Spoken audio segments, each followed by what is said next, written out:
Luto tayo ng canton with veggies. Para maiba naman. So, ayan. Kawali.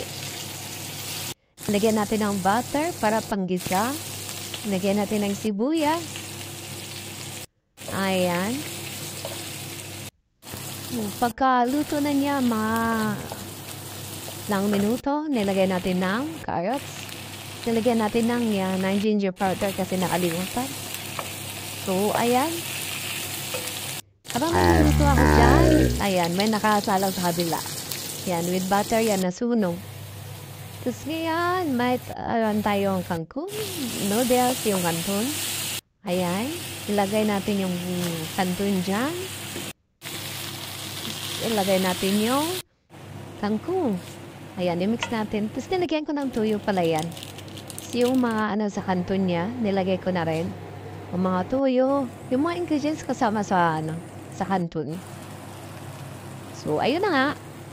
Halo-halolin in. Yan, sarap pala. Para may iba naman sa kanton, no? So, ayan, kain na tayo. Kain po. Ayan lang.